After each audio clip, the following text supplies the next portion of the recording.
शिक्षक बांधवांनो नमस्कार. अभ्यास ट्री या यूट्यूब चॅनलमध्ये आपल्या सर्वांचं स्वागत आहे. मित्रांनो, आजच्या या व्हिडिओमध्ये आपण श्लेष अलंकार हा संपूर्ण या व्हिडिओमध्ये पाहणार आहोत. विषय मराठी पेपर 1 आणि 2 साठी महत्त्वाचा, जो की व्याकरणाचा हा महत्त्वाचा घटक आहे, तो अलंकार आणि त्या अलंकारामधला हा एक प्रकार, त्याचं नाव आहे श्लेष अलंकार, जो की आपण आज पाहत आहोत. मित्रांनो, पाहूयात मग. आपण आता सुरुवातीला प्रस्तावनेकडे जाऊयात. मराठी काव्यशास्त्रात अलंकारांना अत्यंत महत्त्वाचे स्थान आहे. अलंकारामुळे भाषेची शोभा वाढते, अर्थ अधिक प्रभावी होतो आणि काव्य अधिक रसपूर्ण बनते. शब्द किंवा अर्थ यांच्या वैशिष्ट्यामुळे निर्माण होणारी काव्य सौंदर्याची रचना म्हणजेच अलंकार. अलंकाराचे दोन मुख्य प्रकार आपल्याला माहिती आहेत. ते म्हणजे शब्दालंकार आणि दुसरा आहे अर्थालंकार. तर मग जो आपण पाहतोय यापैकी श्लेष अलंकार हा प्रामुख्याने आपल्याला या ठिकाणी पाहायला मिळतो. तर तो आपण या ठिकाणी पाहूया. बघा, श्लेष अलंकार जो आहे, एखादा याची व्याख्या जर आपण पाहूयात, एखादा शब्द एकदाच वापरला असता त्यातून दोन किंवा अधिक अर्थ सुचत असतील, तर त्या ठिकाणी श्लेष अलंकार होत असतो. म्हणजेच एकाच शब्दातून एकाच वेळी वेगवेगळे अर्थ सूचित होणे ही श्लेष अलंकाराची खास वैशिष्ट्ये आहेत. बघा, या ठिकाणी आपल्याला सांगता येईल. श्लेष शब्दाचा अर्थ एकदा समजून घेऊ. श्लेष म्हणजे एकत्र जोडणे, गुंफणे किंवा एकाच शब्दात अनेक अर्थ गुंफणे असा होत असतो. कवी एकाच शब्दाचा उपयोग करून दोन अर्थ निर्माण करतो. त्यामुळे वाक्य अधिक चतुर, प्रभावी आणि अर्थगर्भ बनत असते. बघा, त्यामध्ये मग आता श्लेष अलंकाराची वैशिष्ट्ये कोणती कोणती आहेत? एकच शब्द वापरला जातो. त्या शब्दाचे दोन किंवा अधिक अर्थ असतात. दोन्ही अर्थ संदर्भानुसार योग्य वाटतात. वाचकाला किंवा श्रोत्याला विचार करायला लावणारी रचना असते आणि काव्यात विनोद, चातुर्य किंवा अर्थगर्भता निर्माण होत असते. बघा, ही श्लेष अलंकाराची वैशिष्ट्ये आहेत. त्यानंतर मग आता काही उदाहरणे आहेत, ती पाहूयात. उदाहरण 1 मध्ये जर आपण गेलो, तर चंद्रमुखी तिने चंद्राला लाजवले. स्पष्टीकरण जर आपण पाहिलं, तर येथे चंद्रमुखी या शब्दाचे दोन अर्थ आपल्याला पाहायला मिळतात. चंद्रासारखे सुंदर मुख असलेली स्त्री म्हणजे चंद्रमुखी आणि चंद्रासारखा तेजस्वी चेहरा म्हणजे चंद्रमुखी. म्हणजे चंद्रमुखी तिने चंद्राला लाजविले.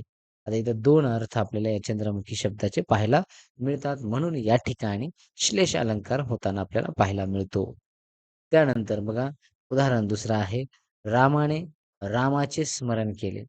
आता रामाने रामाचे म्हणजे राम या शब्दाचे दोन अर्थ आहेत. एक मनुष्याचे नाव राम आणि दुसरा आहे भगवान राम. एकाच शब्दातून दोन अर्थ सुचत असल्यामुळे आपल्याला सांगता येईल श्लेष अलंकार त्या ठिकाणी झालेला आहे. ते आपल्याला उदाहरण या ठिकाणी सांगता येतं. उदाहरण तिसरं आहे आता, करात कर धरुनी तो कर पुढे गेला. बघा, म्हणजे स्पष्टीकरणामध्ये कर जर पाहिलं, तर या शब्दाचे तीन अर्थ या ठिकाणी आपल्याला पाहायला मिळतात. हात आहे, कर आहे आणि किरण आहे. हा कर म्हणजे थोडक्यात टॅक्स. बघा, अशा प्रकारे एकाच शब्दाचे अनेक अर्थ सूचित होत असल्यास ते श्लेष अलंकार त्या ठिकाणी होताना आपल्याला पाहायला मिळतो. श्लेष अलंकाराचे काही प्रकार आपण जर पाहिलं, तर उच्च अभ्यासात श्लेष अलंकाराचे दोन प्रकार आपल्याला सांगितलेले आहेत. एक पहिला प्रकार आहे तो म्हणजे शब्दश्लेष. शब्दश्लेष म्हणजे काय असतं, तर एकाच शब्दाचे अनेक अर्थ असतात. म्हणजे नदीकाठी बसला काठ. इथं काठ जो आहे, त्या ठिकाणी त्याचा अर्थ आहे नदीचा किनारा, लाकडी दांडा. आणि दुसरा प्रकार आहे श्लेष अलंकाराचा, तो आहे अर्थश्लेष. बघा, जेव्हा वाक्याचा संपूर्ण अर्थ दोन प्रकारे लागू होतो. राजा सिंहासनावर सिंहासारखा बसला. येथे सिंह या शब्दामुळे दोन अर्थ सूचित होत असतात.